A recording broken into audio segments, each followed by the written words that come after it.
성령이 함께 하신 찬양인 것으로 믿습니다.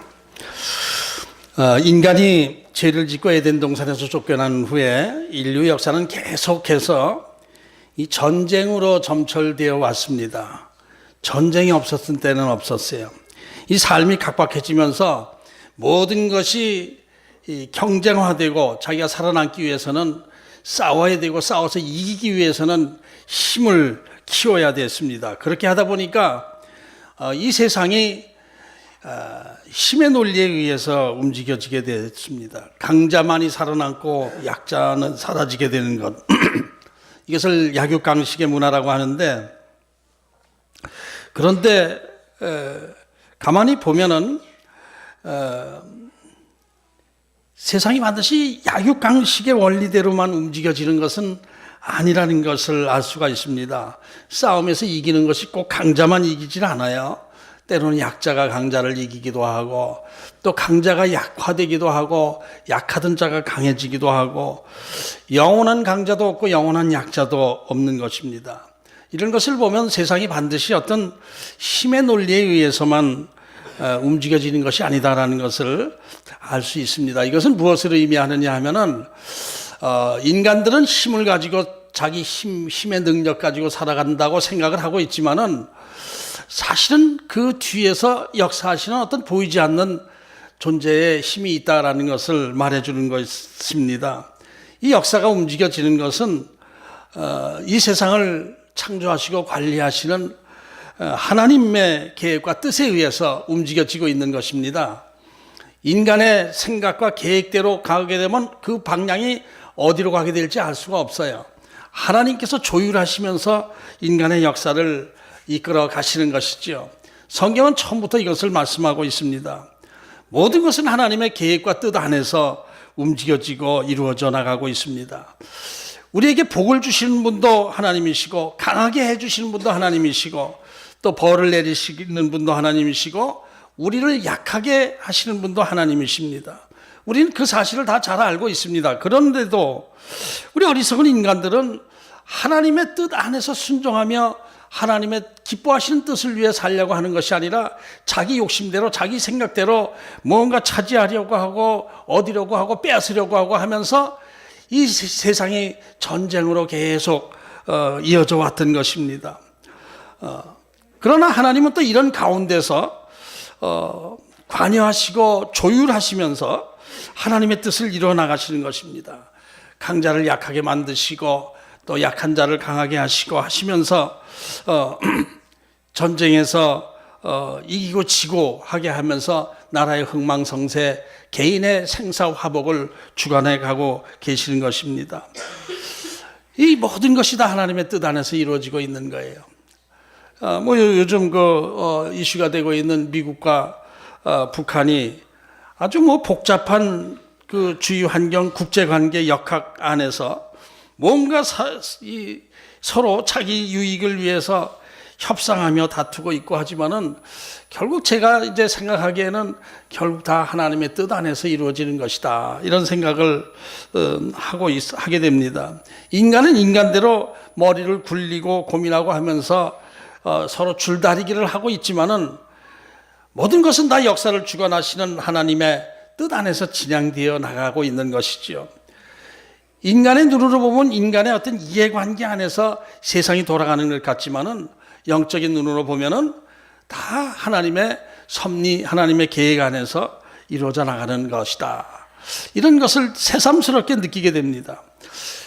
창세기 14장 오늘 8절부터 봉독을 했습니다만은 창세기 14장 1절부터 내용이 너무 길어서 본절이 너무 길어서 생략했습니다만은 14장 1절부터 오늘 말씀을 생각하게 되는데, 창세기 14장은 이 메소포타미아 문명이 발달했지 않습니까? 니므롯을 통해서 바벨탑을 짓고 그 일대 제국화시키고 이렇게 된 그 후에 이 메소포타미아 지역, 그 뒤로 바벨탑 사건이 나면서 흩어졌죠. 흩어져서 세력이 좀 약화되었다고는 하지만은 역시 그 일대가 문명의 시초이고 발달해 있었던 것은 사실입니다. 그 메소포타미아 지역 연합군이 소돔 지역에 침략해 들어와서 전쟁이 일어나는 내용으로 이야기가 시작되고 있습니다. 지금으로 보면 이라크 지역인 그 메소포타미아 4개 연합국이 가나안 일대를 침략해서 하나하나 점령해 가고 약탈해 가고 하면서 소돔 지역 5개 연합국까지 물리치고 약탈해 가고 하는 내용을 기록하고 있는 것입니다. 니무롯의 후예인 그 메소포타미아 지역 왕들이 가만히 오늘 본문을 14장을 보면은 아주 이 가나안 지역 일대를 다 쑥밭으로 만들고 만 것을 볼 수가 있어요. 그래서 그 가나안 지역이 그 이전에도 메소포타미아 지역 그 엘람 왕에게 조공을 바치고 있었는데 이제 좀 소돔과 고모라 지역 왕들이 자기 힘이 좀 커졌다라고 생각을 해가지고 조공 바치는 것을 끝내고 배반을 하게 됩니다. 그러니까 이놈들 봐라 해가지고 메소포타미아 지역 엘람 왕을 비롯해서 4개 연합국이 가나안 지역을 침공해 들어와서 침략을 했는데 소돔과 고모라 지역이 맥없이 그냥 지고 만 것입니다. 여기에 이제 소돔 성 안에 살던 롯과 그 가족들도 포로가 되고 재물도 다 뺏기고 이렇게 만 상황이 된 것이죠.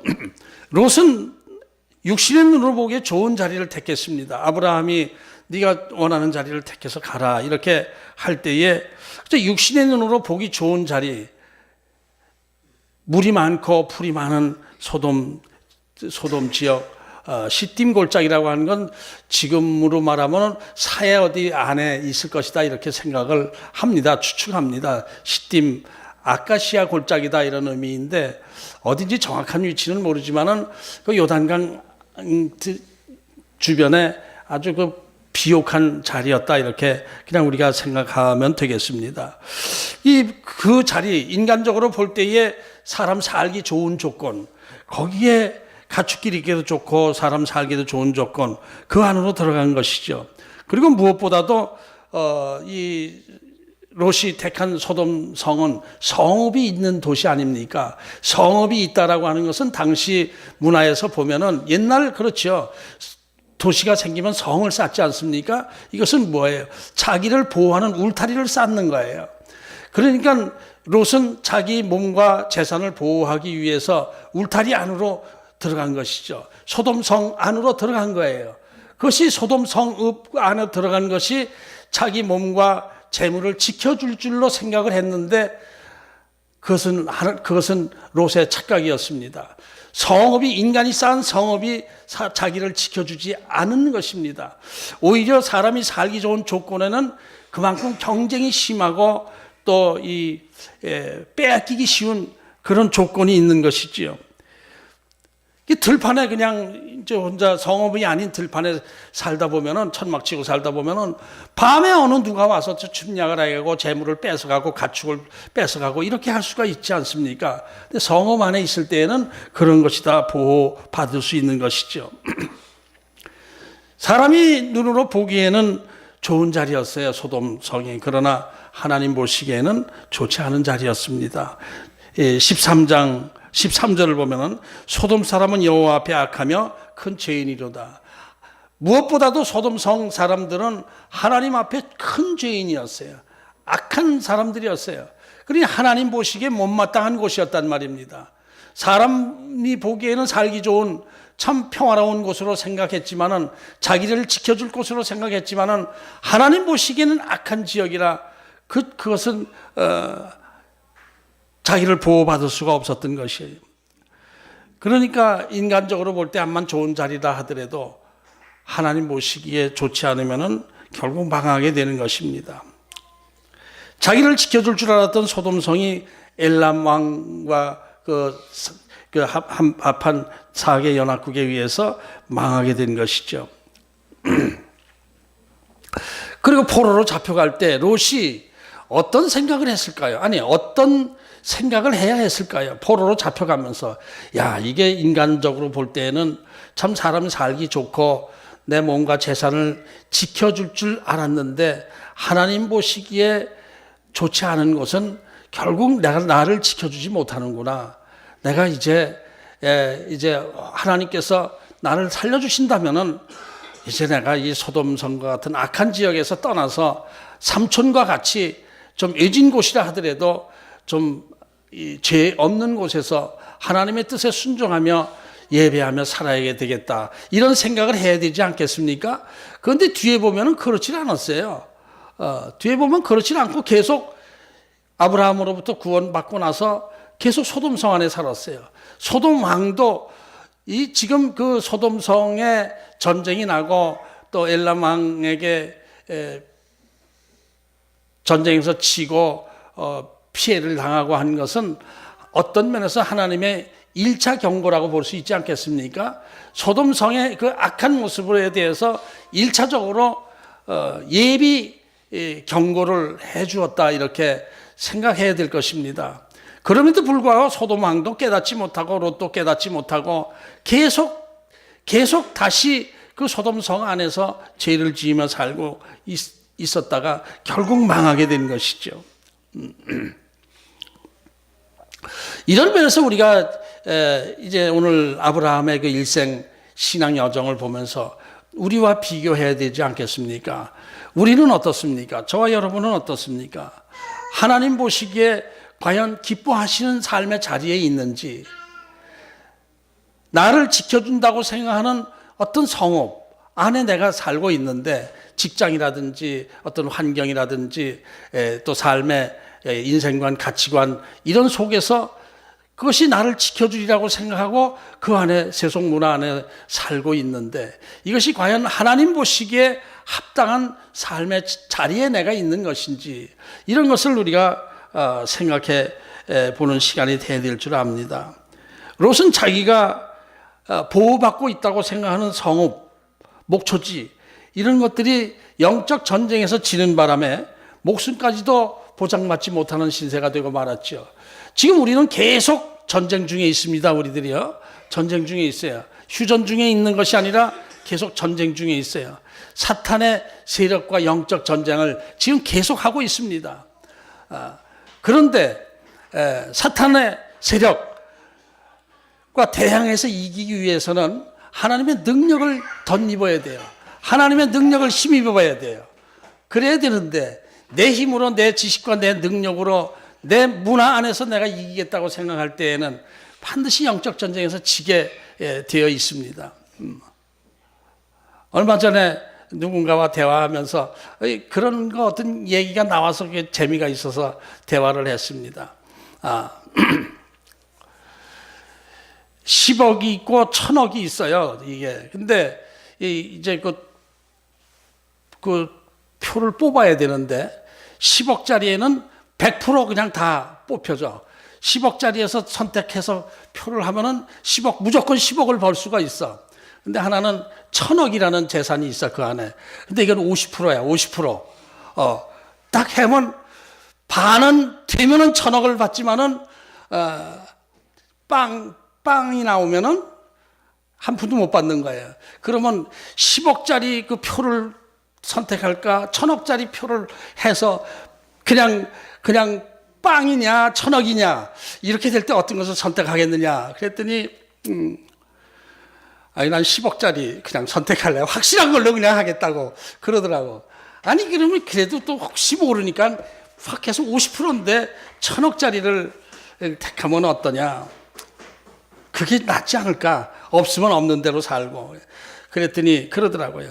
1000억까지 우리가 필요도 없고 10억이면 충분히 살 수 있는데 뭐 그렇게 1000억까지 욕심을 내느냐, 이런 얘기들을 이제 하고 있어요. 그런데 그때 제 생각에 이 10억 정도라면 몰라도 1000억 정도라면은 거기에는 사탄이 붙어 있을 것 같아. 1000억이 되면은 사탄의 역사가 거기 강하게 나타날 것 같은 생각이 되더라고요.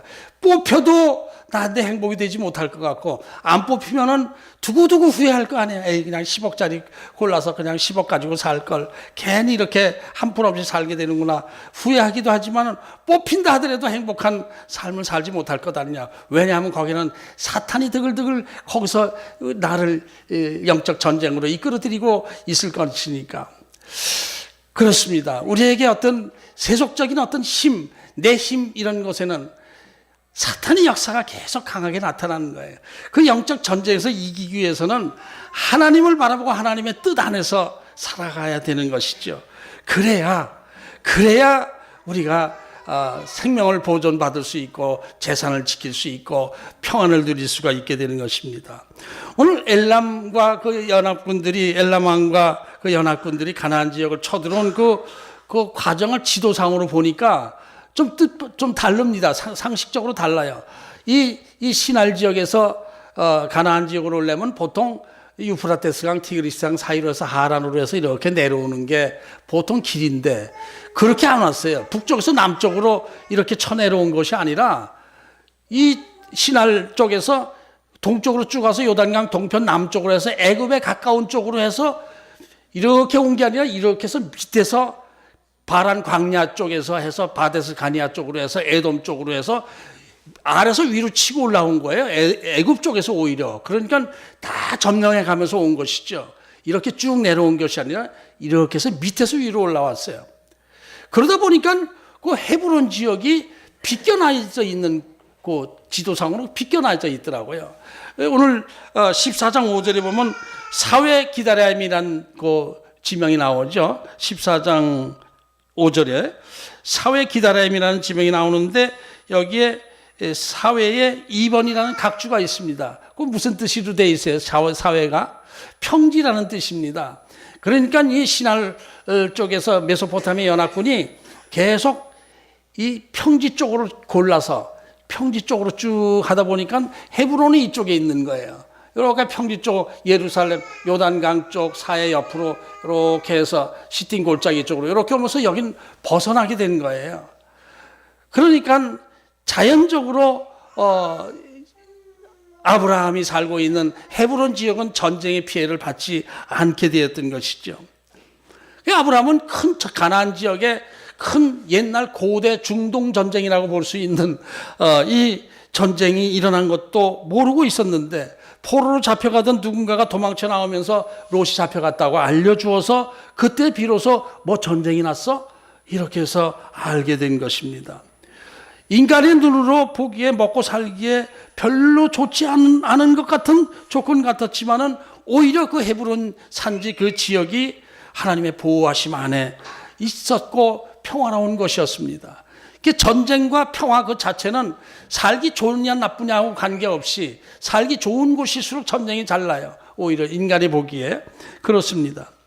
그러니까 하나님보다 과학을 더 믿고 내 힘을 믿고 세상 문화를 믿고 세상적 지식을 의지하고 살려고 할 때 우리가 영적 전쟁에서 실패할 수밖에 없지만은 복음 안에서 말씀에 순종하며 예배 우선의 삶을 살게 될 때 우리는 하나님의 보호하심 안에 있게 되고 영적 전쟁에서 승리할 수 있게 되는 것입니다.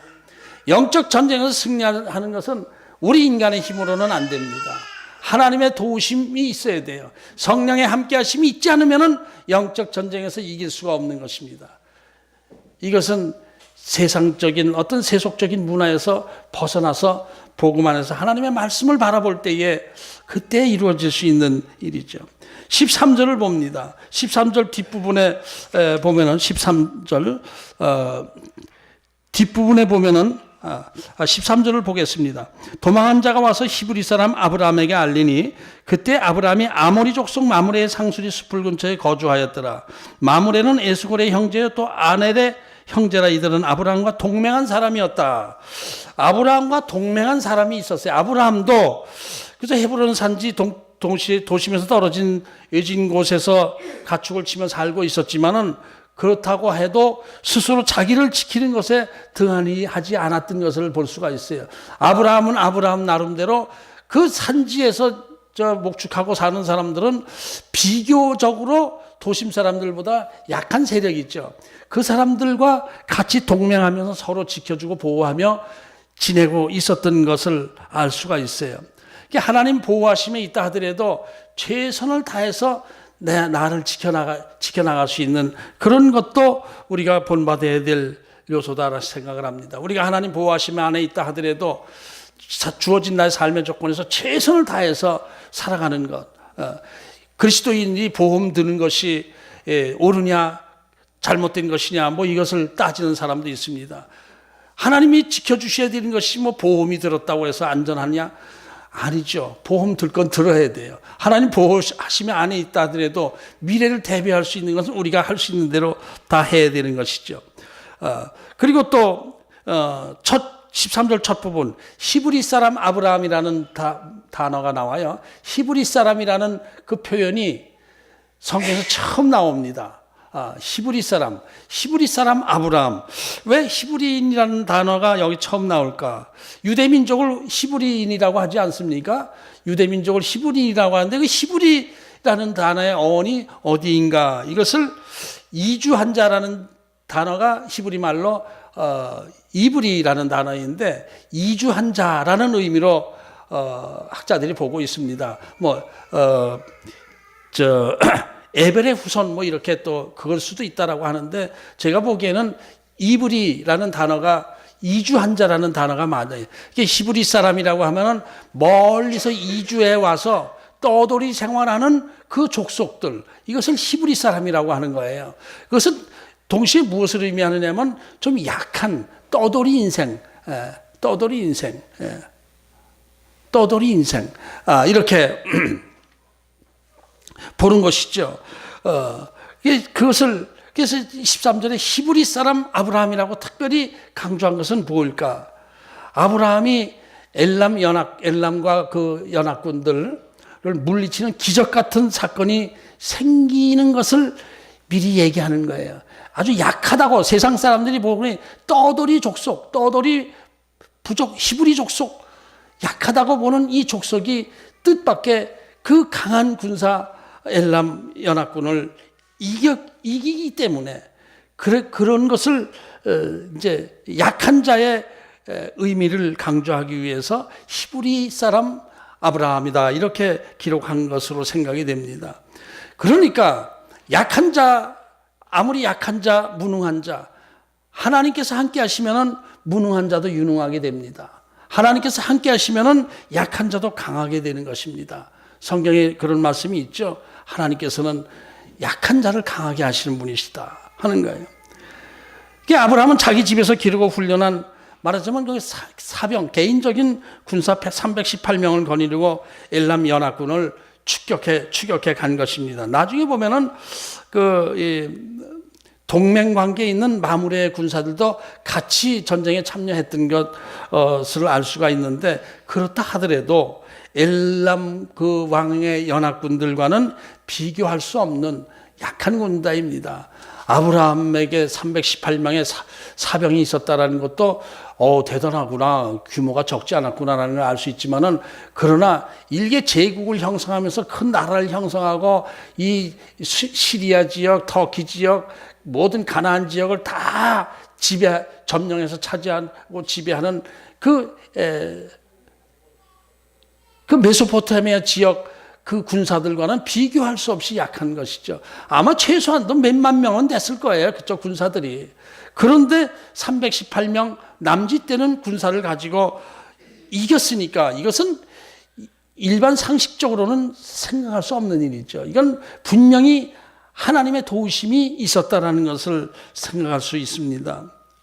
하나님이 함께 하실 때 모든 것이 가능한 것이죠.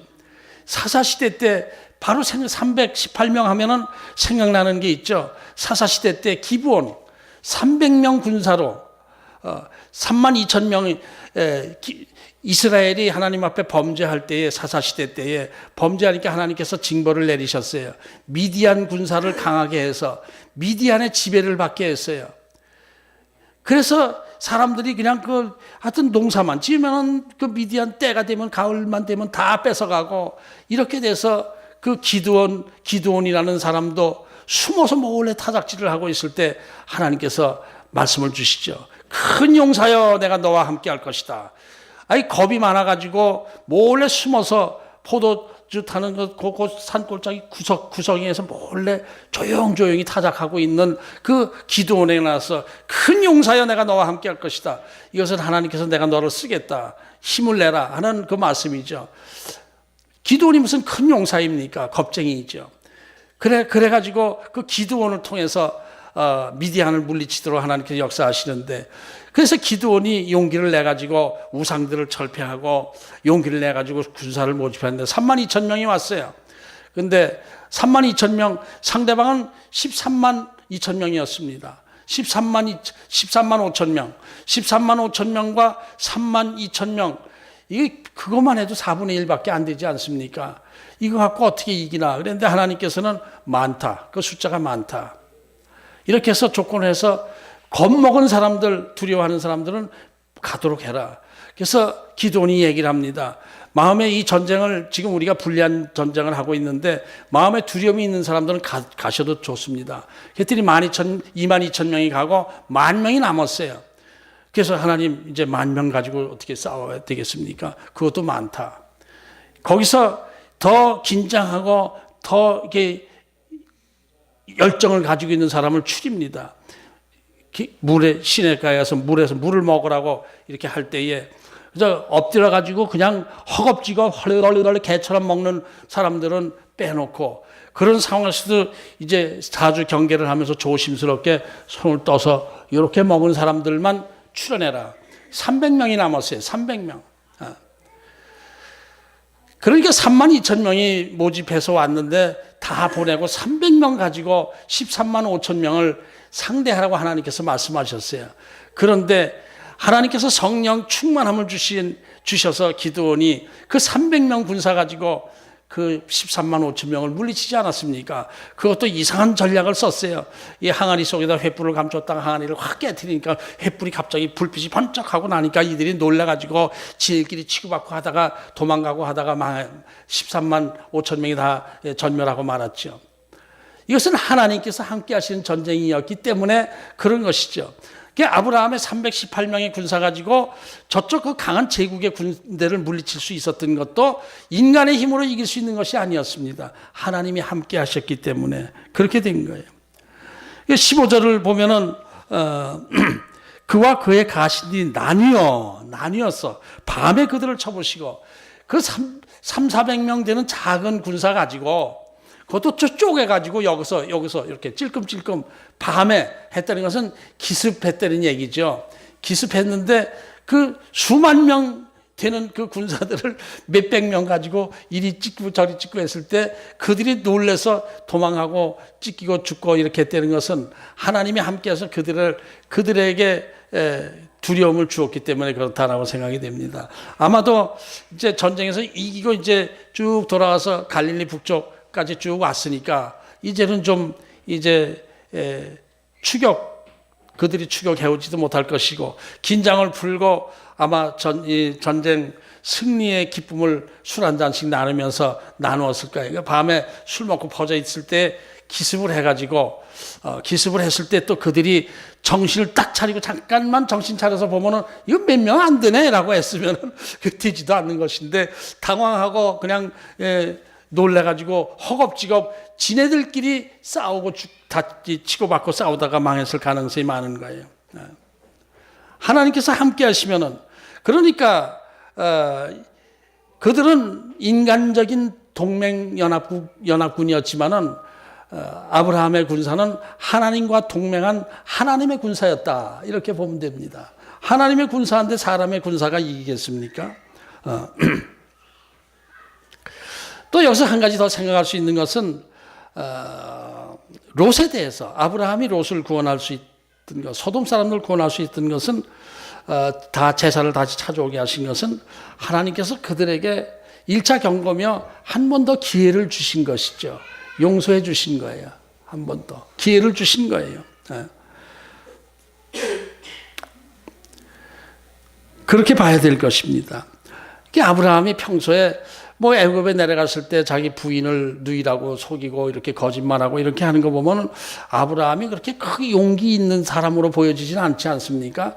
아브라함은 무엇보다도 평화주의자예요. 양보하고 이렇게 평화주의자였는데, 이게 아브라함이 그 적은 군사 가지고 큰 군사를 물리칠 수 있던 건 하나님께서 용기를 주셔서 그렇게 된 것이죠. 하나님이 하신 거예요. 아브라함이 능력이 물론 그 당시에도 300~400명의 어떤 그 식소를 거느리고 있다는 것은 적지 않은 부족을 이루고 있었다라고 볼 수는 있지만은, 그러나 이 시날 평지에 있는 메소포타미아 지역 문명과는 큰 거리가, 그 세력의 거리가 차이가 많이 있었던 것입니다. 여기서 이런 과정에서 아브라함의 믿음이 또 한 단계 더 성숙해진 것을 볼 수가 있습니다. 아브라함이 전쟁한 것은 자기 이기적인 욕망 때문에 전쟁한 것이 아니지요.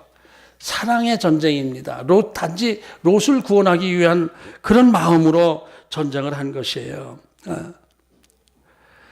롯이 여러 가지 행동에 잘못이 많이 있었지 않습니까? 어떤 면에서 보면 아브라함이 좀 서운했을 수도 있어요, 롯에 대해서. 그렇게 자기가 자식처럼 키우고 이렇게 했으면은 자기를 의지하고 신앙생활 하면서 자기를 따르지 않고, 그저, 야, 이게 좀 숫자가 많아지니까 좀 불편하구나. 따로따로 좀 생활하는 게 좋겠다. 어디로 갈래? 그냥 날름 자기가 좋은 자리, 소돔, 들판, 시딤, 골짜기 쪽으로 가고 성읍 안으로 들어가서 세속 문화에 젖어서 사는 모습을 아마 답답하게 생각했을 거예요. 그러나 그럼에도 불구하고 아브라함은 롯을 사랑하는 마음으로 끝까지 롯을 지켜주고 보호해주고 자기 목숨을 걸고 그들을 구해주는 모습을 봅니다. 아브라함이 롯을 얼마나 사랑했는가는 나중에 또 나오죠. 소돔성이 멸망할 때에, 멸망시킨다고 하나님께서 말씀하실 때에 하나님, 그래도 그 의인이 한 50명만 돼도 좀 소돔성 징계하는 것을 보류해 주십시오. 50명도 안 된다. 그럼 45명. 그 참 재밌는 것이 45명, 5명 단위로 처음에 시작을 하잖아요. 하나님이 노할까봐 겁이 나가지고 한 5명만 줄여가지고 그 45명 정도, 45명도 안 돼. 그럼 40명 이렇게 하다가 그것도 안 돼. 그러다 보니까 이 아브라함이 좀 배짱이 생겨서 10명 단위로 내려가죠. 40명, 30명은요. 30명도 안 돼. 20명은요. 20명도 안 된다. 10명이요. 10명이라도 있으면 좀 살려주세요.